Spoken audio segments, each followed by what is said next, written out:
welcome to Youth Talk. I'm Brandon, my pronouns are he, him. I'm Abby, my pronouns are she, her. I'm Arwen, my pronouns are he, they. I'm Sarah, my pronouns are she, her. I'm Kenda, my pronouns are she, they. Alright, hi guys, welcome back to Youth Talk. Today we're here with Brandon, Arwen, Abby, Sarah, Kenda, and Josh is around the room behind the scenes. Hello everyone. Hoi. Alright, so today we're talking about a little bit about Disability Pride Month. So we have a little quote from United Way about Disability Pride Month. So in July, we celebrate Disability Pride Month.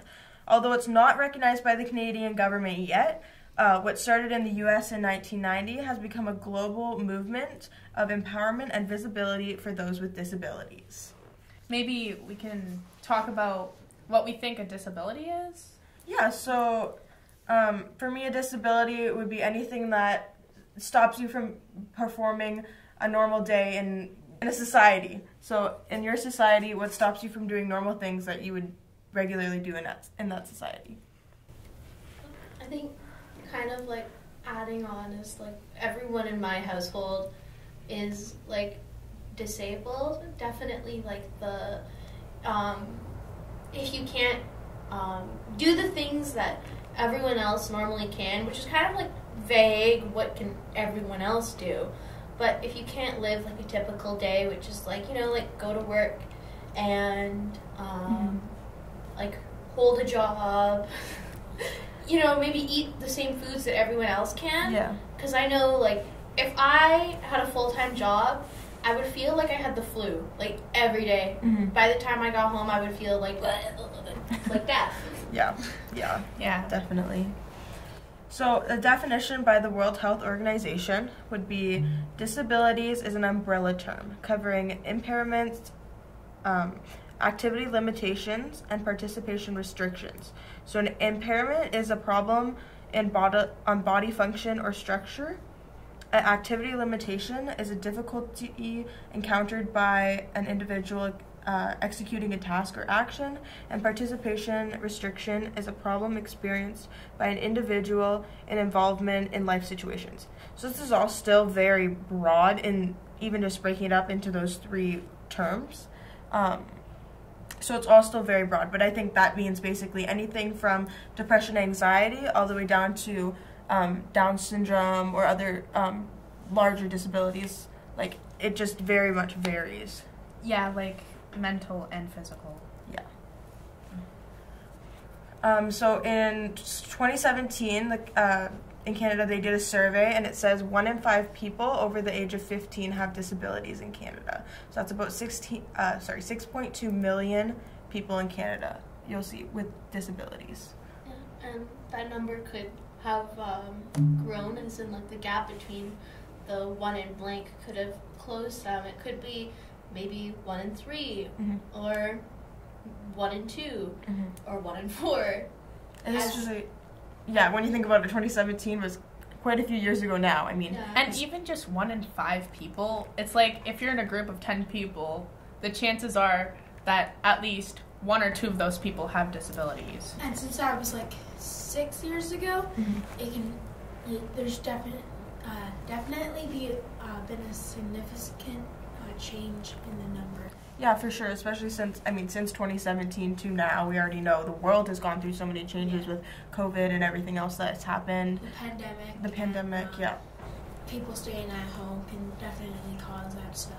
Definitely like the first lockdown when we didn't really know what was going on or what COVID-19 was. Yeah, definitely. I mean, I was like very scared during that time because like you would wake up and you wouldn't know what happened in that time you were sleeping, right? That kind of stuff definitely like puts a huge toll on mental health. But even beyond that, the amount of people who have experienced long COVID as a result of COVID-19 and are experiencing like extreme fatigue and like difficulty breathing, that you might even think like that they still have COVID, but it's just that long after effect and how little we know about it. Like when you have COVID and you can't smell anything after or taste anything after, like I can barely smell anything unless it has a strong sense, because when I had COVID I was like bad. Yeah, people that got were- extremely sick, a lot of people's senses, like, Taste, smell.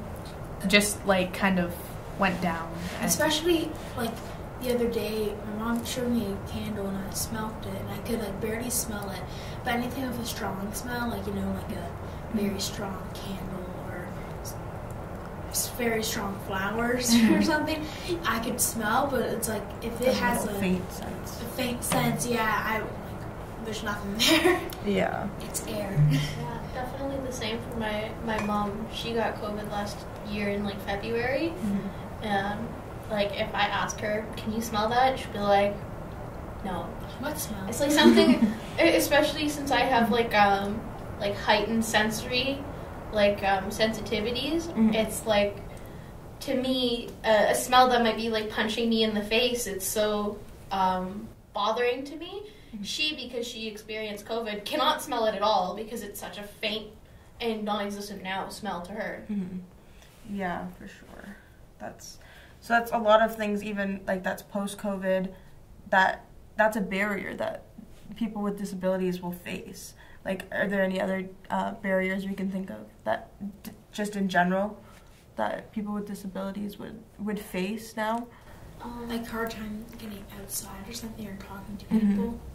Definitely sports, like on school teams, they want to participate, but then a lot of people just can't because they don't have like the physical or mental capability of just doing that sport. Yeah. Yeah, even I find like anxiety and depression can also like really get in the way of sports, even though like you would think, oh, it's in your head. Obviously it's in their head, but the stress of having those disorders can make it a lot harder to like stay active, and even those disorders can manifest in physical symptoms. Like you can experience like a upset stomach more frequently, or you can feel like fatigued with like depression, and it can really be a huge barrier of staying active. So I'd say like getting active and participating in sports and physical activity is like really difficult.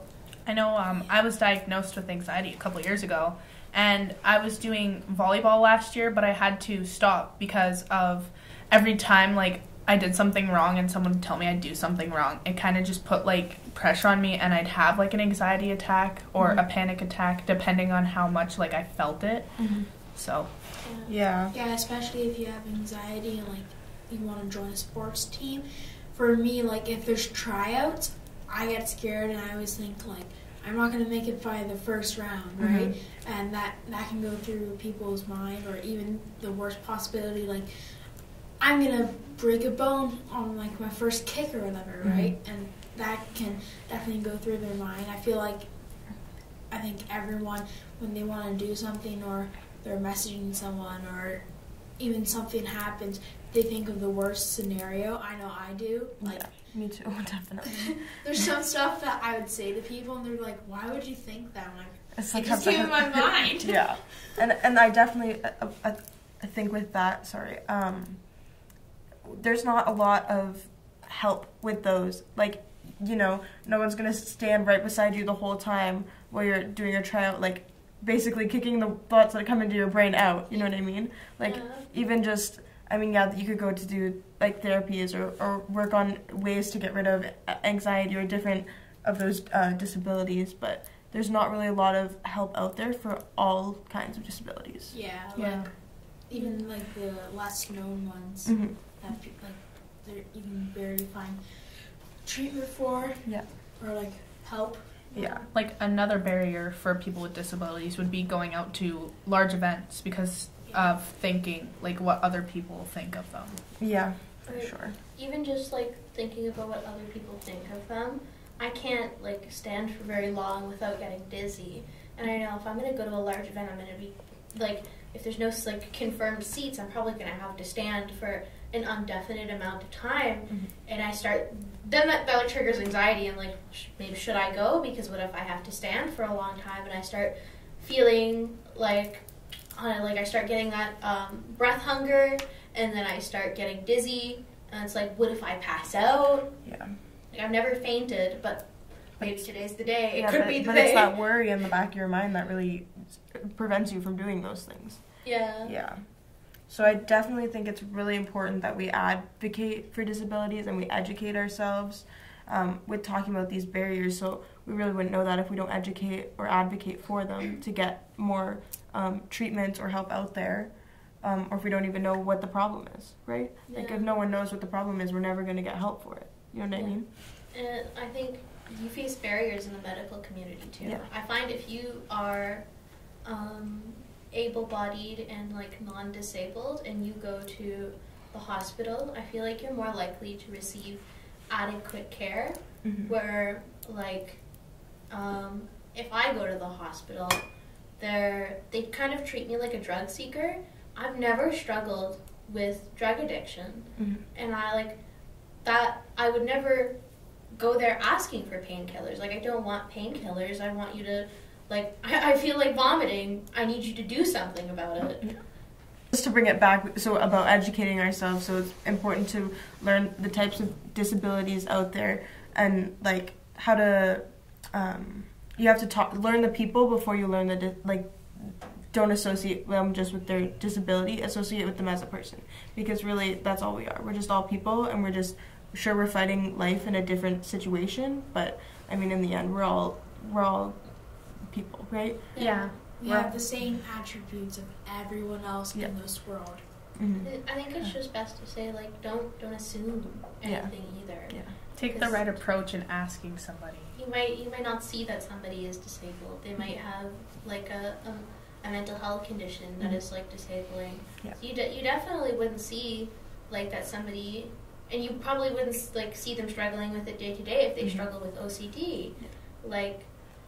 And especially because a lot of those types of things can like slide under as being like, oh, well, it's just like performance anxiety, like the normal kind of anxiety that everyone experiences, without realizing, no, that person like deeply obsesses over this type of anxiety and they have compulsions related around it. Mm-hmm. There's a lot of people too who have a physical disability that is invisible. Mm-hmm. It's just don't assume anything. Yeah. Like not all disabilities are visible. Yeah. A lot of them are invisible. That's what today's quote's gonna say. You're Yeah, gonna exactly. hear that a bit in today's quote. Mm-hmm.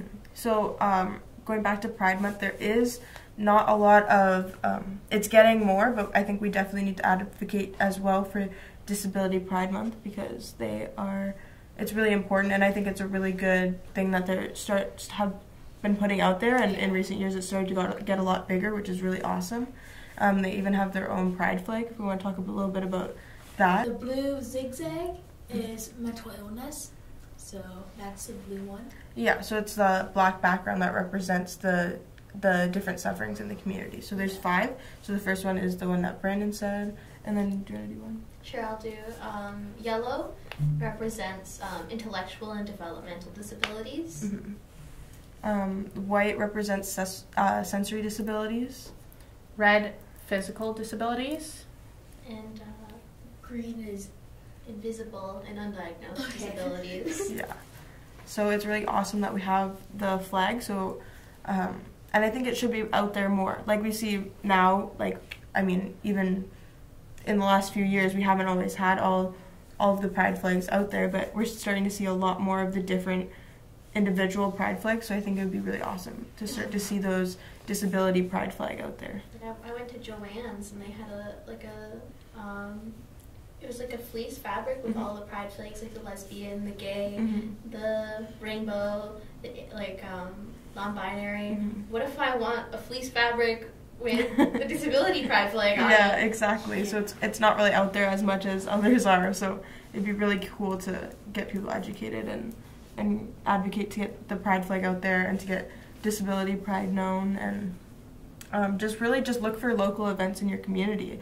Like I know in June we'll have some, and then just look around, and every month there's probably something going on. Really look for local events. Not even that it has to be Pride event, but just where you can advocate for Pride and let people know disability pride and is around, and it's a thing that's really happening, and really push it out in the world because that's the only way we'll make a difference. Yeah, and remembering to be inclusive of your like the disabled people who might be attending your event, Mm-hmm. whether that be, and the thing is you have to think about it more, I can't think of the word, that's all that's coming to mind, is you have to think about it more big brain style. Yes. You have to take into mind too that like not all disabilities are fully like black and white, where it's not, okay, well we have to think about wheelchair users. You do have to think about wheelchair users. Don't stop thinking about them. They're still important. Yeah. But like perhaps if your event where you're going to do a thing where you want everybody to introduce themselves, consider that there might be some people uncomfortable with introducing themselves, and leave that up to the individual person rather than making everybody introduce themselves. Or think about having chairs where if people want to stand, but you can also have chairs where people can sit down. Yeah. And take into account that some people may need those chairs as well to take a break from standing.